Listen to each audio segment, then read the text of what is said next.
brutal Burmese military operation against Rohingya Muslims is at risk of spiraling into an ethnic cleansing campaign. The UN says almost 150,000 Rohingyas have fled the country since the military operation began. The entire area has been burned out. The residents are evidently all gone. These are satellite images from Human Rights Watch show the extent of the destruction there. It shows that the government of Burma does not have the situation under control. Nobel Peace Prize laureate Aung San Suu Kyi is facing mounting criticism for her handling of the violence. The situation remains a textbook example of ethnic cleansing.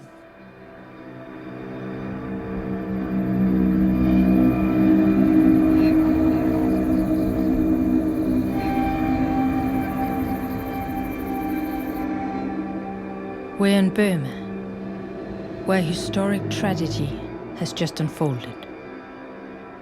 An ethnic cleansing committed by a military regime and ignored by the world's most praised democracy icon, Aung San Suu Kyi. Let me take you back to where it all began. For 50 years, Burma was held in a tight grip by a military dictatorship. The world and the people put all their hopes in one woman.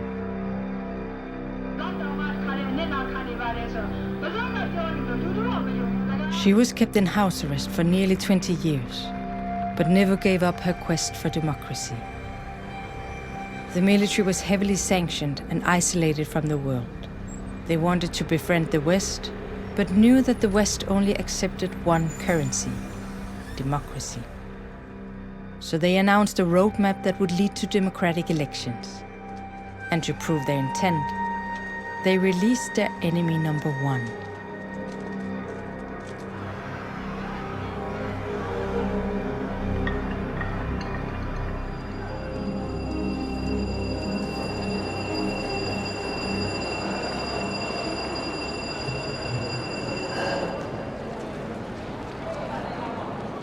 The most prominent of the military generals took off their green military uniforms and put on the white civilian outfits.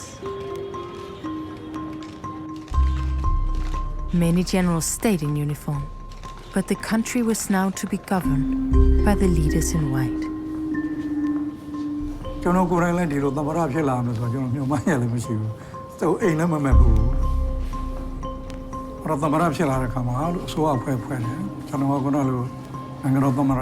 As well as Suapa, Chikele, but you know, for them, a pound in Wingiria, in temporal Sua Latadua, Wingi the Chuba. Chane, Lungan in a Patabido, Loka Kanga Buddha, Twitching Shida to the Pavare. Dine, democracy, Balu Pianoyame, Hari Pianoyame, Rachano Lemativu, Turu Lemativu, Ajolas or democracy in a King Kwana, Joran, Bongaza, Jolachano Shidi.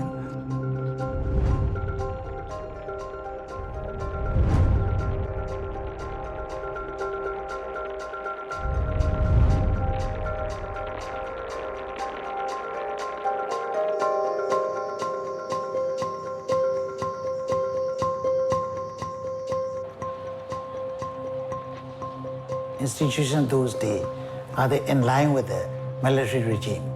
We have no idea about how to rebuild the institutions. That is very difficult. Then we are thinking that, that is so difficult with the military regime and democratic government is so different, 180 degrees out of phase. From the top to the bottom, obey the order. That is a different style.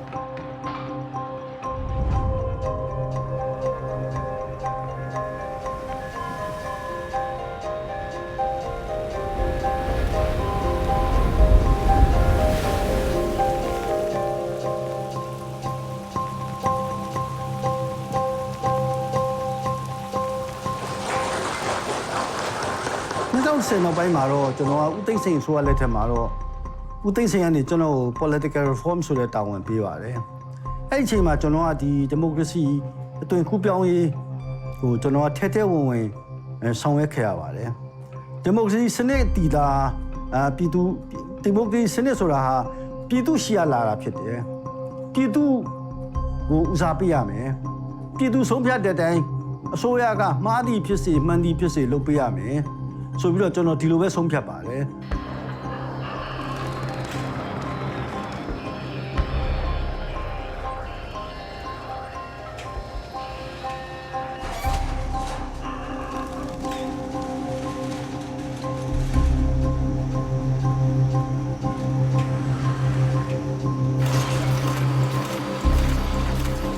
2010အရှိပိုင်းမှာကိုအကြမ်းမြင့်ချုပ်ပြီးတော့ပြောရင်ကျွန်တော်တို့တိုင်းပြည်ကစစ်အာဏာရှင်တွေပဲတိုင်းပြည်မှာအုပ်ချုပ်ခဲ့တယ်စစ်အာဏာရှင်တွေပဲအုပ်ချုပ်ခဲ့တဲ့ခါကျတော့သူတို့ကိုယ်တိုင်လည်းနောက်ဆုံးမှာသူတို့သိတယ်အဲ့ဒါဘာလဲဆိုတော့တိုင်းပြည်မှာဆင်းရဲမွဲတေမှုတွေဖြစ်တယ်အောင်မြင်မှုမရဘူးအနောက်နိုင်ငံတွေကပိတ်ဆို့မှုတွေရှိတယ်ပြဿနာတွေအမျိုးမျိုးကြုံရတယ်တတိပြုမိလာပြီးတဲ့ခါကျတော့2008ခုနှစ်မှာသူတို့ဖွဲ့စည်းပုံအခြေခံဥပဒေတစ်ခုကိုသူတို့ကရေးတဲ့ခါကျတော့အဲ့ဒီဖွဲ့စည်းပုံအခြေခံဥပဒေအရတိုင်းပြည်ကိုဒီမိုကရေစီနိုင်ငံသွားဖို့ပါညာဒီလိုပုံစံမျိုးမဟုတ်ဘူးအဲ့လိုပုံစံမျိုးမဟုတ်ဘဲနဲ့တပ်မတော်ကပဲဆက်ပြီးတော့မှဒီတိုင်းပြည်ကိုဆက်အုပ်ချုပ်သွားမယ်ဒါပေမဲ့ပြောင်းလဲမှုတွေလုပ်မယ်အနောက်နိုင်ငံနဲ့ဆက်ဆံရေးတွေကောင်းအောင်လုပ်မယ်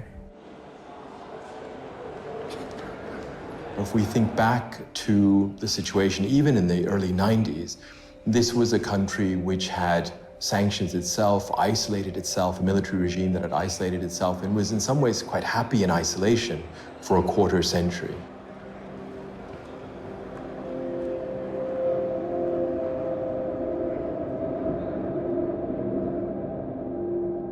If they really wanted to reform the bureaucracy, to change mindsets, to change mentalities, they needed help and exposure to the West and the international community, help from the international financial institutions like the World Bank, the IMF and ADB. And so because the government had a very different agenda than the military regime before, lifting sanctions suddenly became a priority.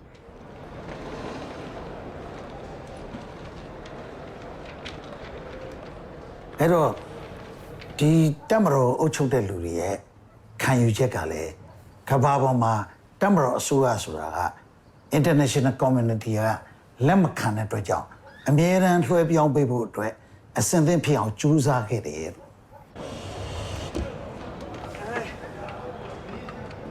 For your Western country point of view, military coup and the military play important role in the politics, you cannot accept that.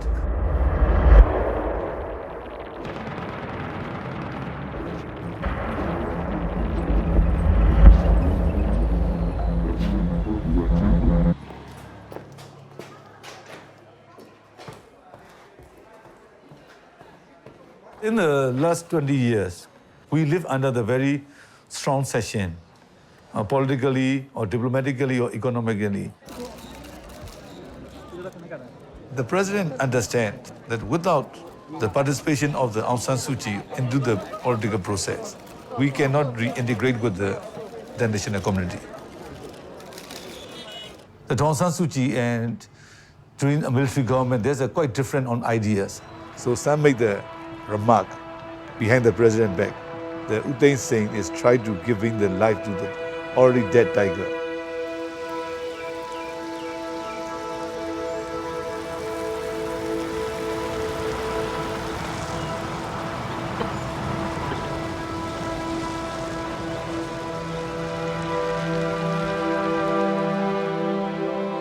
As a few empty seats in parliament had to be filled, the leaders in white let Aung San Suu Kyi participate in by-elections. The elections were symbolic and the stakes were small. With only 8% of seats contested, it brought with it little power. But this was a way of getting inside. Pro-democracy leader Aung San Suu Kyi has taken her place in Myanmar's parliament, ushering in a new political era after years of military dictatorship. The Nobel Peace Laureate and other newly elected members of her party pledged to safeguard the constitution. It's quite a change for a woman who's been incarcerated most of the last 20 years. So when it arrived at the Traitor, a lot of media, I told them, hey, rebels are coming. Rebels are coming.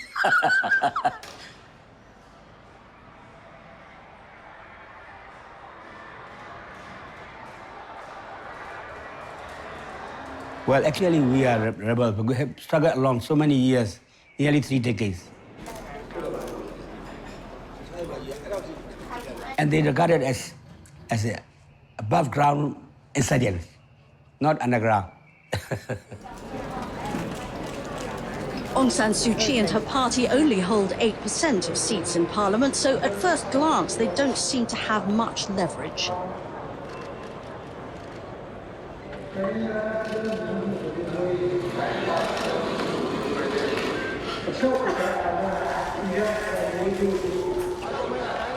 Our objective was to continue our struggle based on our political principles and to get truly democratic state. I have a tremendous goodwill towards the military, so it doesn't in any way bother me to sit with them. I'm pleased to be sitting together with them. But you would like to either reduce their presence or not have them in the parliament? We would like our parliament to be in line with genuine democratic values. It's not because we want to remove anybody as such.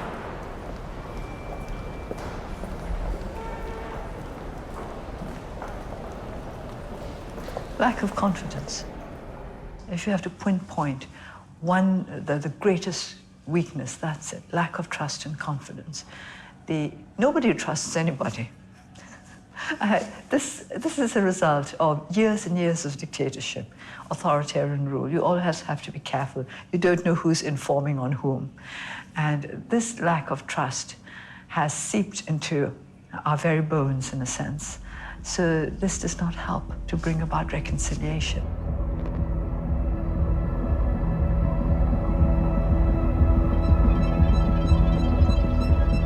While the leaders in white continued their efforts, the devil was in the detail. The military had written a constitution in which they had set out the rules for democracy. It had become their most sacred book. It stated that none of the generals could ever be prosecuted for sins of the past. Nor could any civilian government ever rule over the military. And they would keep the ministries of security, border and defense within their power.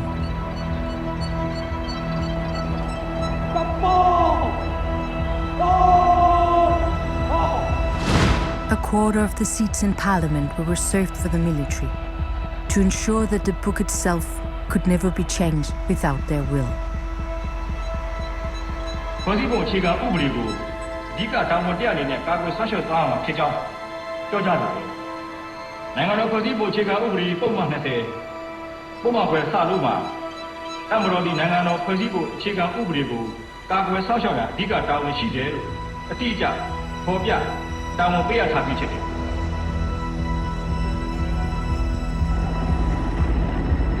Oh, and one last detail put in the book.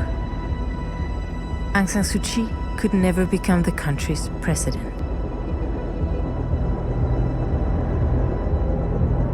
Through 1988ကနေစပြီးတော့ဒီစစ်အာဏာရှင်တွေကဒေါန်ဆန်းစုကြည်ကိုအမျိုးမျိုးပေါ့အမျိုးမျိုးသူတို့စဉ်းစားပြီးတော့မှဒေါန်ဆန်းစုကြည်ကိုလုံးဝသူတို့ယုံကြည်စိတ်ချမှုမရှိဘူးတခုခုဒီလိုအပြောင်းလဲဖြစ်ခဲ့ရင်တော့တကယ်တိုင်းပြည်ရဲ့အထွတ်ထိပ်သမ္မတမဖြစ်အောင်ဆိုပြီးတော့မှအဲ့ဒီ2008ဖွဲ့စည်းပုံထဲမှာဒါပုံမှန်59စလုံးဆိုတာကိုတည်တည်ချာချာထည့်သွားတယ်အဲ့ဒီဥစ္စာကဘာလဲဆိုတော့ဒေါန်ဆန်းစုကြည်သမ္မတလုပ်လို့မရအောင်လုပ်သွားတယ် I think one has to accept that there are some elements of the military who genuinely think that they're the only ones capable of keeping the country together. Now, this is not surprising because they were in power for more than 50. They have been because they still are, in a sense, still in power because of the Constitution. The first military coup that established long-term military rule in Burma took place in 1962. So if you count it from then, it's over 50 years. After 50 years at the helm, then it's not very surprising that they got used to thinking that they were the only ones capable of keeping the country together.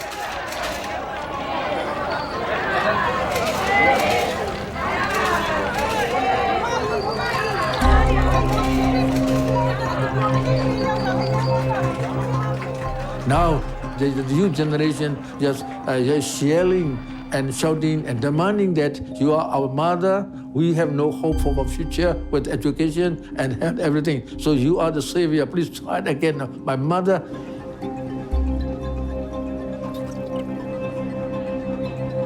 She has quite a lot of ability and efficiency and any other things, but make herself gradually with the esteemed leader, you see. She clearly declared that, I want to be president. I will be the president. She precisely already declared that already. But when you talk about the 59 or 82, but the most important thing is the F, because so simply marginalized also say not to become the president.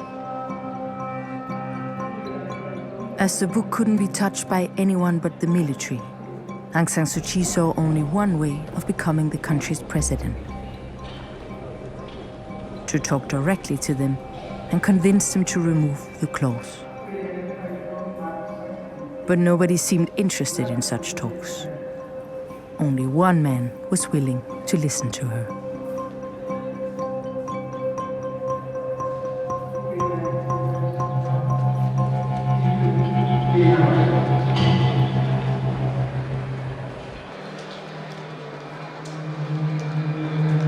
Once the third highest-ranking general in the entire military dictatorship, Shwe Mann had expected to become president in the new democratic era.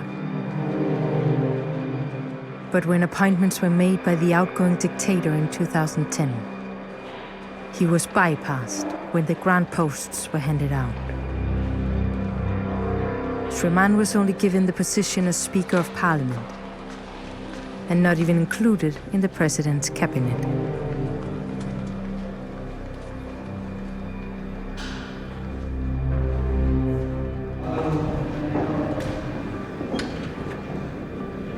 The attempt to sideline an ambitious man should turn out to cause unexpected troubles for the leaders in white.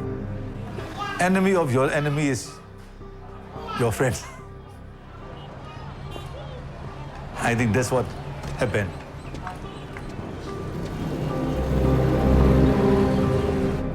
He's a very smooth operator. He's a politician. တစ်ဖက်က NLD နဲ့တွားပြီးတော့ချိတ်ဆက်တာတွေဖြစ်လာတော့ကျွန်တော်ပါတီကအင်အားတော်လေးညော့သွားတယ် He's thinking of personal agenda. He's thinking of those days he will become the president.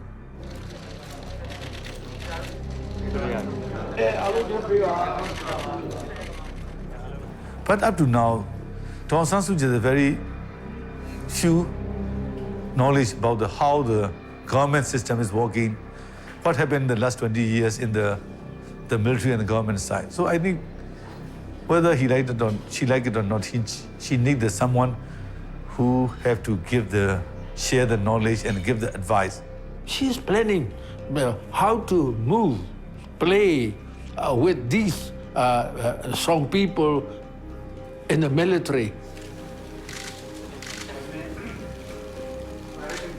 I think that she think that it will be workable with Shwe Mann.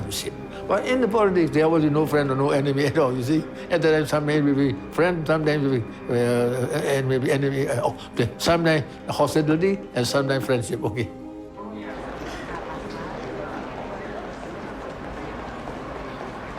Aung San Suu Kyi think Shwe Mann can able to amend the Constitution 59F, because to amend the Constitution, you need at least one vote from the military.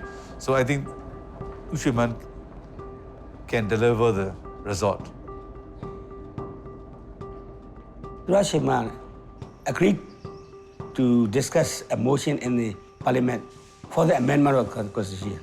ဖွဲ့စည်းပုံအခြေခံဥပဒေအတွက်လေ့လာသုံးသပ်ရေးကော်မတီဖွဲ့စည်းပြီးပြီသူတို့စပြီးတော့လေ့လာသုံးသပ်နေပါတယ်လက်ရှိဖွဲ့စည်းပုံအခြေခံဥပဒေကလည်း59စလုံးဟာ 75% plus 1ဖြစ်မှဒါဥပဒေကိုပြင်လို့ရမှာဖြစ်တဲ့အတွက်တပ်မတော်ကတော့ 25% ပိုင်ဆိုင်ထားတာဖြစ်တဲ့အတွက် It is impossible. 75% plus 25%. It is impossible. We know that it is impossible.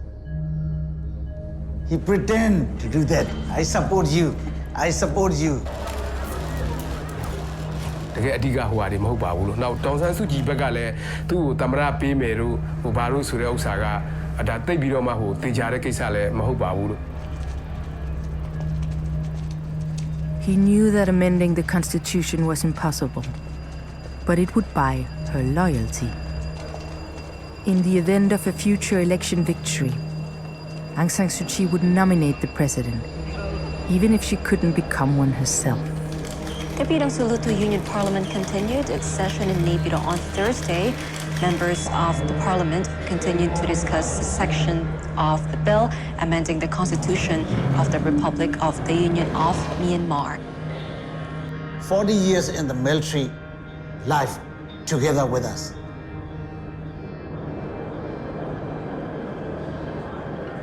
He betrayed to the military, so the whole world military corps didn't accept like that.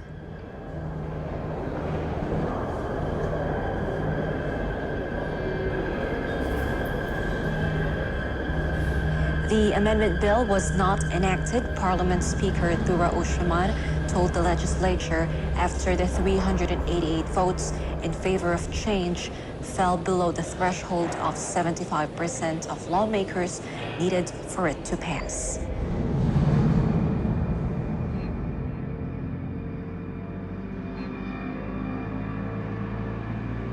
But things didn't turn out his way. Having betrayed the military, he never got the chance to run for the presidency.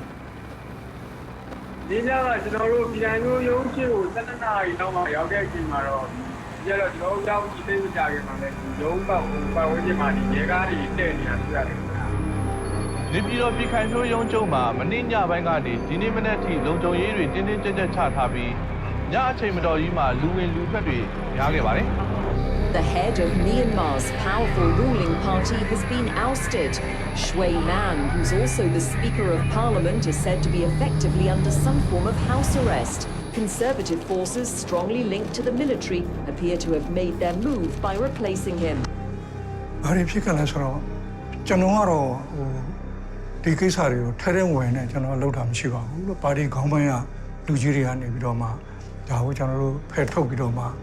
Party town ကိုသူတို့ဆက်ပြီးတော့အပြောင်းလဲတွေလုပ်တာပြုတာနေရှိပါလေ။ပထမတော့ကျွန်တော်ကတော့ဒီလိုပြောင်းလဲမှဖြစ်တော့မယ်ဆိုပြီးတော့ပါတီခေါင်းပိုင်းကအကြီးအကဲတချို့ကနေတော့စာနဲ့ရေးပြီးတော့တင်ပြကြပါတယ်။ကျွန်တော်ထင်ပါတယ်အဲ့တော့12ရက်နေ့ကျွန်တော်တို့အကပ်12ရက်နေ့လားမသိဘူးနော်။အဲ့တော့ညာတွင်ချင်းပဲပါတီတောင်ကိုလွှဲပြောင်းပြီးတော့သူတို့ယူလိုက်တယ်။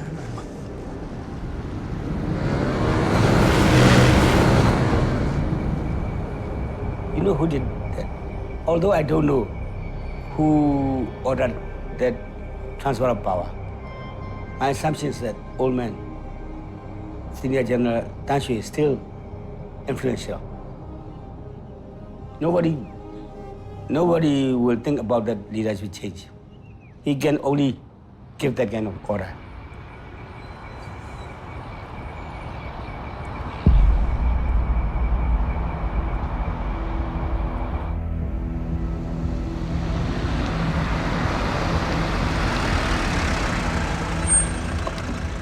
Behind the scenes, the old man was still pulling the strings. He had ruled the country with an iron fist for 2 decades.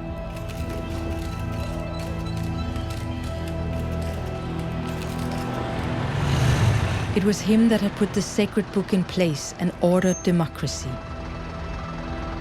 and was now watching that every move was conducted in accordance with the script. The day he stepped down, he divided his power in two, appointing a civilian president and a commander of the army.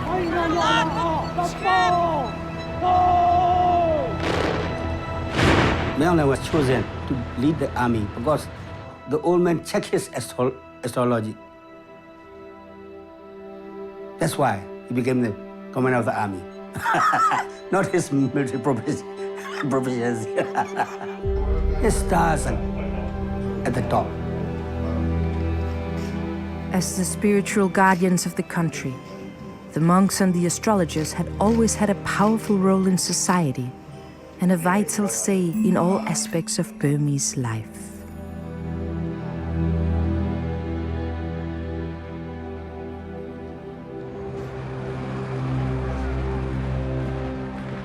The old man's biggest fear was the woman that had always been in his way. Even with her in house arrest, had he engaged 4 astrologers to foresee any threat that could come from her side. While the country was holding its breath, anxiously awaiting the promised elections, it all depended on one man's will. With 59F securely in place, he finally allowed free and fair elections to go ahead. They chose the election date on November 8, 2015. One of the top astrologers advised. So if it was held on the 8th November 2015, you will win a landslide victory.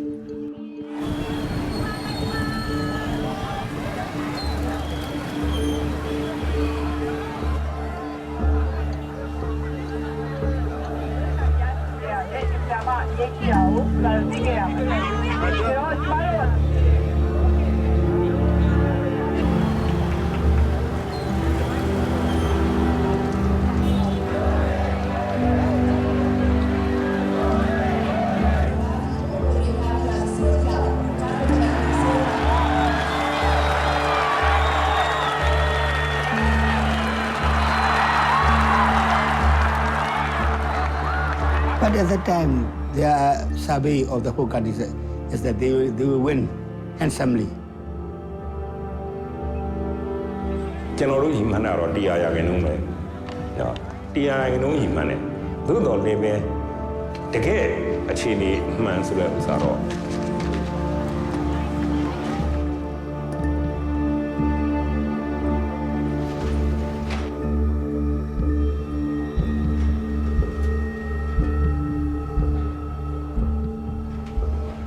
But as you know, the result was quite the opposite.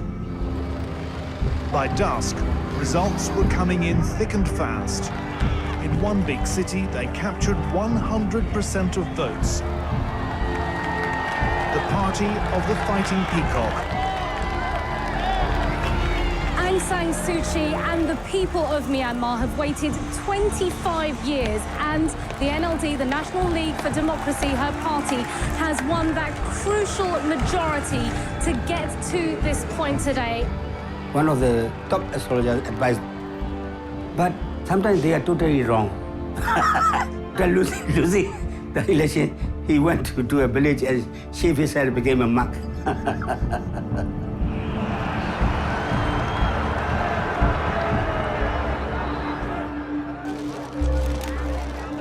The leaders in white stepped down and let Aung San Suu Kyi take their place.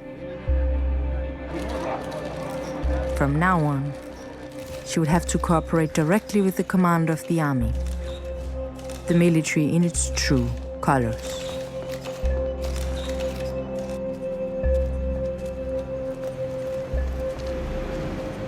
With the election victory, new colors filled the parliament. Aung San Suu Kyi could lead her party that now held a ruling majority, but could never become president. They would be sitting next to the military, who stayed to guard the book and kept key ministries within their power. It seemed that despite decades of struggle, she would be tied to them in ruling the kingdom. But then, they had always been bound together.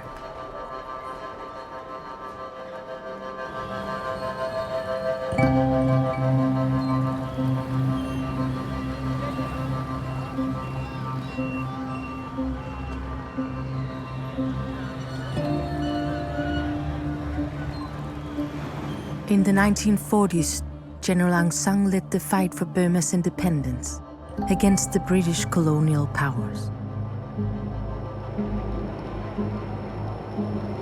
The country needed unity and strength, together on the inside and to protect itself on the outside. But it was no easy task, because the country was rich and varied. It had rivers and mountainous areas, hills and jungles, and a number of ethnic and religious people. Karen, Karenni, Chin, Kachin, Shan, Mon, Rakhine. Aung San proposed to unite all the country's people and founded Burma's independence army. By standing together, they could get the British out, and he succeeded. It was at an early hour, specially chosen by Burmese astrologers, that Rangoon marked Burma's full assumption of independence. In place of the Union Jack, the Burmese national flag was hoisted with all due ceremony. Shortly after, Aung San was brutally assassinated by political rivals. Wars broke out with the ethnic people. The people lost their founding father, but he had left them a military and a daughter.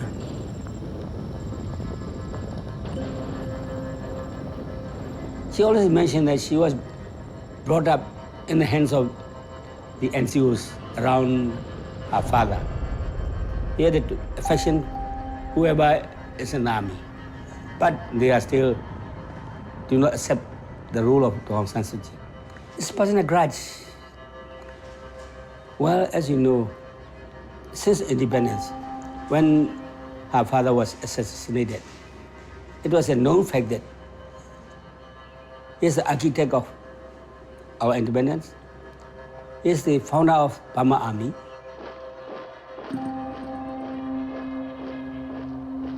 So they were the sons or grandsons of Bojo Aung San. And then when military government took over, army is the father, army is the mother.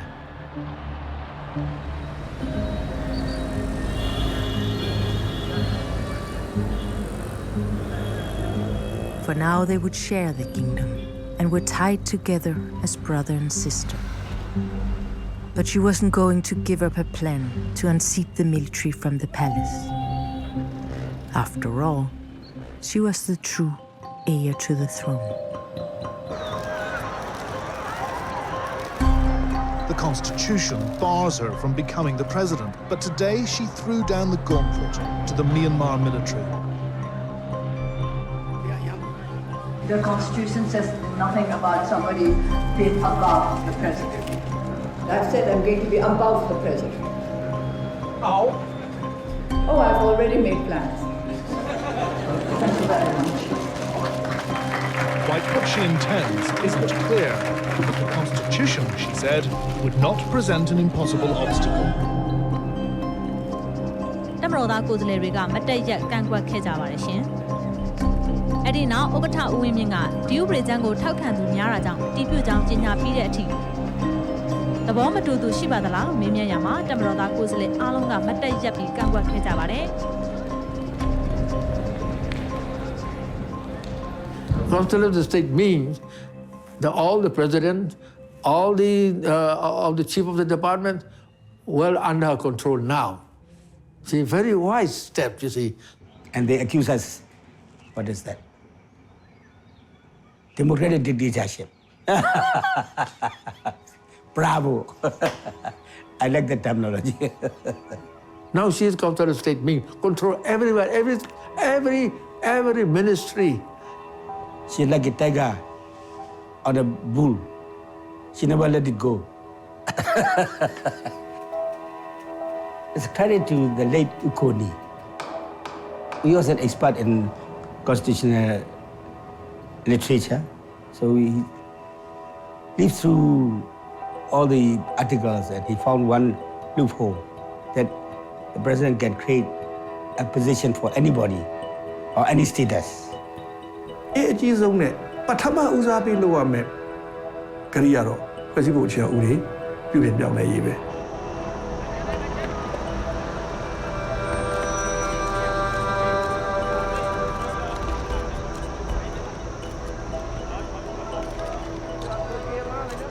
The Well, I'll make all the decisions. It's as simple as all that. If I'm required to field a president who meets the requirements of Section 59F of the Constitution, all right, we'll find one.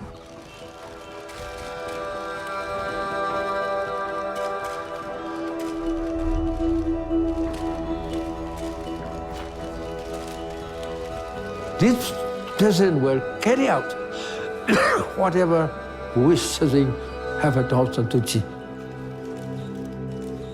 And even now, the president is schoolmate and very simple, very soft man and soft thinking, soft spoken. As the president, the president will carry out any sort of things to comply with her desire, you see. So she can want everything now, more than president now, you see. Now she can handle everything, you see. So that is why we cleverly move that can again able to carry out by Aung San Suu Kyi all of the powers, because we have a majority of the votes of the parliament, so we won.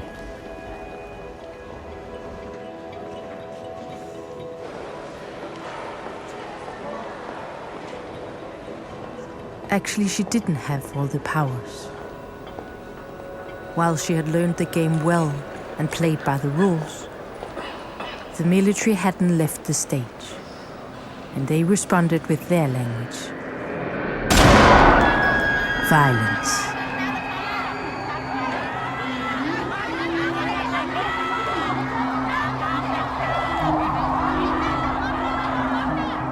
On Sunday afternoon, Myanmar state-run news MRTV reported that one of the government legal advisors to Aung San Suu Kyi was shot and killed by a sole gunman. Police have a suspect in custody. Kony was shot dead at Yangon International Airport January 29th while holding his young grandchild.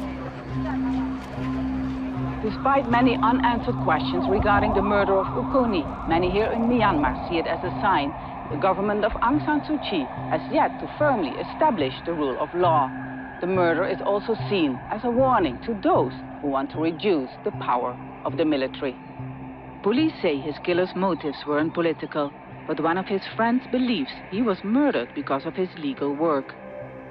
We sense that he was hated by some people, but I didn't expect to that vicious. As if it is, actually it's a mafia. Kony was shot directly in the head in front of the Yangon International Airport. He was immediately taken to Yangon Hospital where he was pronounced dead.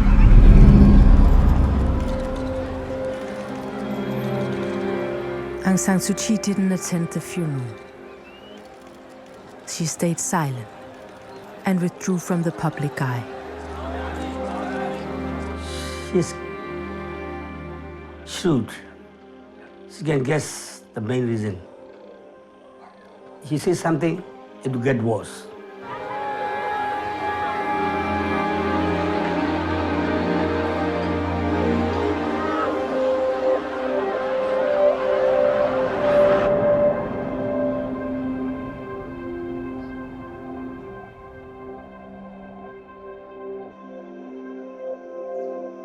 Was it some kind of warning for her that if you go too far? Maybe.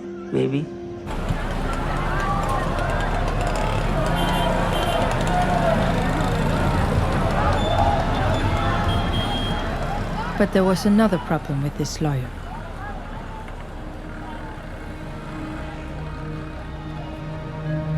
He was a Muslim. In the country's Rakhine region lived a Muslim minority group, which the Buddhist Rakhine people wanted out. And the reason was to be found in the past.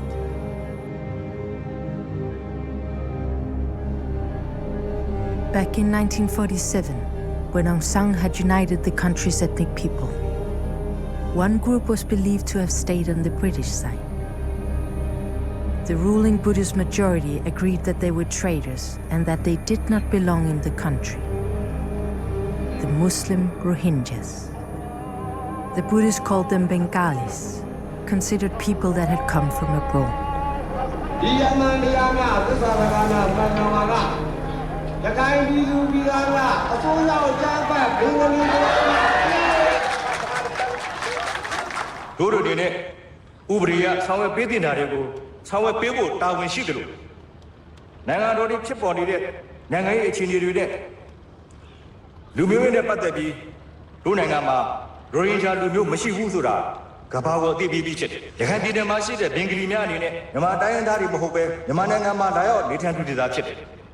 Rakhine was a time bomb that was ticking as you had this rising Rakhine nationalist feeling, and where these two communities, Muslim and Buddhist, also began to see each other, not just began, but increasingly saw each other as their main enemies as well. And then you had, I think not surprisingly, the emergence in 2016 on the Muslim side, a new insurgency, and a very militant insurgency. The group is poorly equipped. It has guns, small homemade bombs, and what it describes as a narrow mission to protect Rohingya Muslims.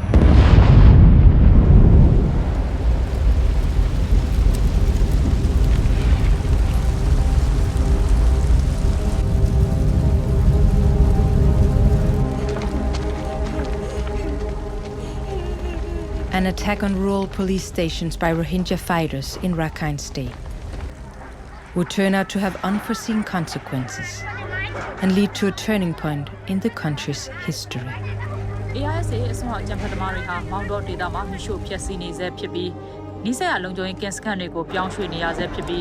Authorities say some 150 insurgents launched a series of raids on police posts in the early hours.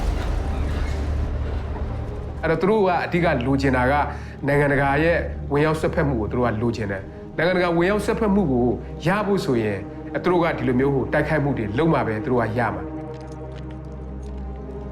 For the military, the situation provided an opportunity to respond and to get rid of a problem altogether. The army has begun what it calls clearance operations to root out Rohingya fighters. The brutal Burmese military operation against Rohingya Muslims is at risk of spiraling into an ethnic cleansing campaign as the violence against the long persecuted minority group continues. The Burmese response was to close the area, and the army began what it called clearance operations. Civilians as well as militants have been targeted. Army has its own agenda without our knowledge, without consulting us. They have the right to do anything what they like.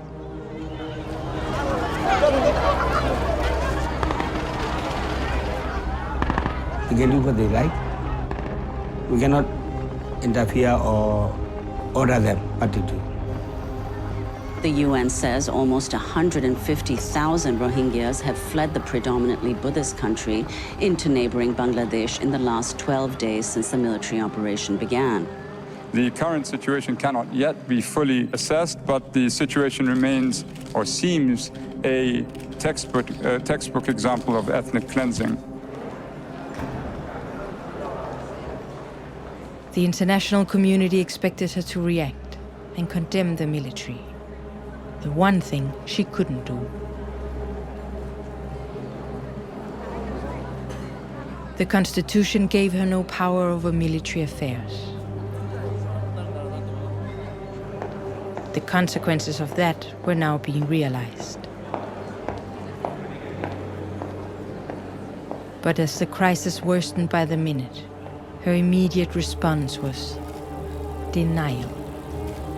I'm deeply disappointed and saddened by the disinformation campaign being waged around the world with regard to the situation in Rakhine. These fabricated news items are written and published with the intent to mislead the public. Aung San Suu Kyi, the country's leader, said the situation in Rakhine State was being distorted by what she called a huge iceberg of misinformation.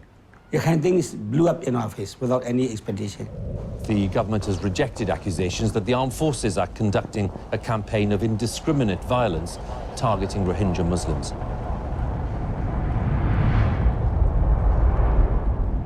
Ministry of Interior, Home Ministry, defense and border areas are controlled by the army. So when the kind of thing happened, international community blamed also that she was protecting the army. The reason was that she doesn't want to make any hostile remark to the army for the long run. But she was blamed for that. That's why they call it military trap. Nobel Peace Prize laureate Aung San Suu Kyi, who is now Burma's de facto president, is facing mounting criticism for her handling of the violence. Last year, she attacked. Nobel Peace laureate Aung San Suu Kyi has blamed terrorists for what she termed, quote, a huge iceberg of misinformation. Amounts to ethnic cleansing. Suu Kyi herself won the Nobel Peace Prize. She's sharply criticized Myanmar's leader Aung San Suu Kyi for not doing enough to protect the country's minorities. Seeking to deflect the Rohingya crisis that so far sent almost 150,000 Rohingya Muslims fleeing. She should use her voice, that's true, and she hasn't, and that's deeply disappointing. Silent and in many cases complicit in messaging on this issue. I think when you get power, you go into a cocoon. You go into an us against them attitude. I think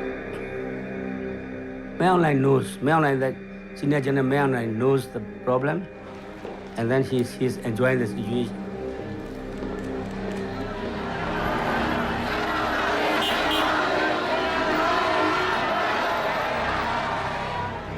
Myanmar တပ်မတော်နဲ့တရားသောစစ်အောင်မြင်စေကြောင်းထောက်ခံပွဲကိုဒီဇင်ဘာလ18ရက်နေ့မွန်းလွဲပိုင်းကရန်ကုန်မြို့တော်ခမ်းမအနီးမဟာဗန္ဓုလပန်းခြံရှိမှပြုလုပ်ရာမြန်မာတပ်မတော်နဲ့တရားသောစစ်အောင်မြင်စေကြောင်းထောက်ခံပွဲပြုလုပ်မဲ့မြို့တော်ခမ်းမအနီးမဟာဗန္ဓုလပန်းခြံရှိသို့ချီတက်လမ်းလျှောက်ခဲ့ကြပါတယ် Many Burmese they hate Bengali or what they call Rohingya.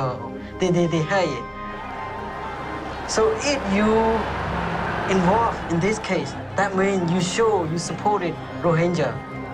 So she may keep silent on this thing. Maybe in the future she worry she will not get a vote or maybe that kind of thing. Maybe.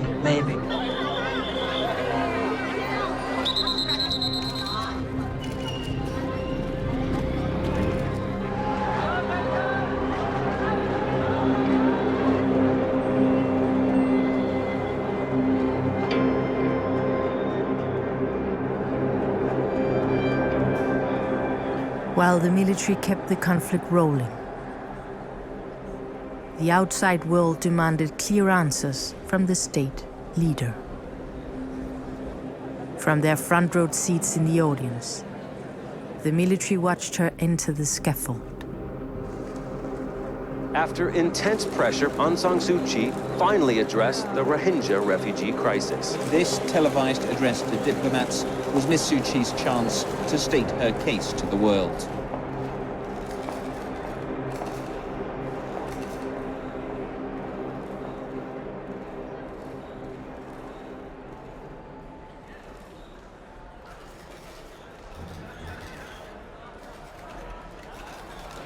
It is not the intention of the Myanmar government to apportion blame or to abnegate responsibility.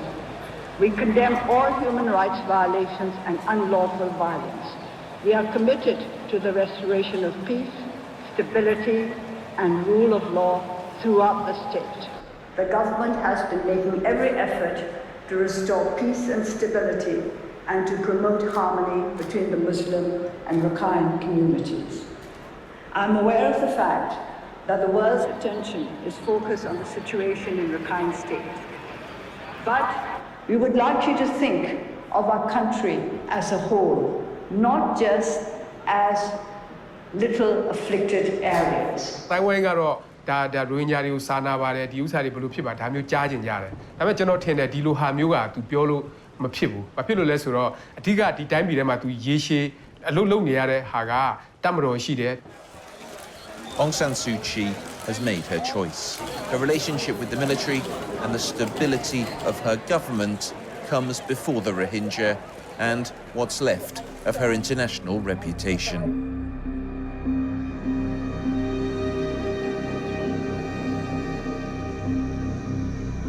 She went behind closed doors, far away from the people and the world. All the while the country was falling apart at the seams.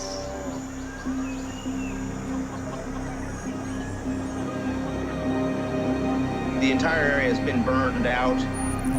The residents are evidently all gone. You know, it shows a clear swath of destruction, presumably caused by arson. These satellite images from Human Rights Watch show the extent of the destruction there. It shows that, once again, the government of Burma does not have the situation under control. The 8,333rd meeting of the Security Council is called to order. The provisional agenda for this meeting is the situation in Myanmar. The massive refugee emergency that began 1 year ago in Rakhine State, Myanmar, has become one of the world's worst humanitarian and human rights crises. The world can no longer avoid the difficult truth of what happened in Burma. The population of Rakhine State was subjected to a campaign of worst catastrophes in our modern history, resulting in grave violations of their human rights and indeed expulsion. Have led to the displacement of some 900,000 people of Rohingya. Police went from house to house. Reports of systematic, widespread human rights violations and abuses against the Rohingya community in Rakhine State. I now give the floor to the representative of Myanmar. Mr. President, our gathering here today could have been a different one had there been no terrorist attack. It could have been a happier occasion to stop taking implementation of the Rakhine Advisory Commission or an international pledging conference to help poverty alleviation.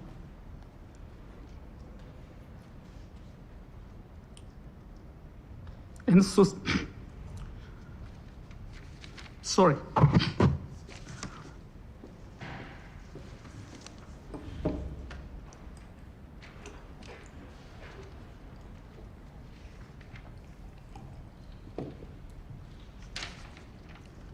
And socio-economic development of all communities in Rakhine.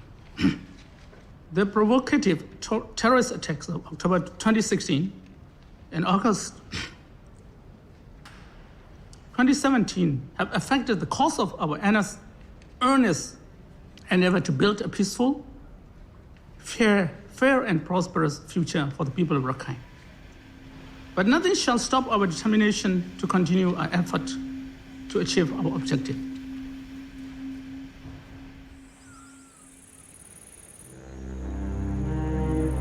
So this is what it came to. Despite so much hope, they couldn't make it.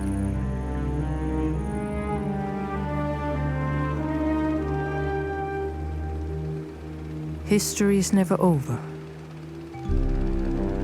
But for the story I have told you, this is, unfortunately, the end.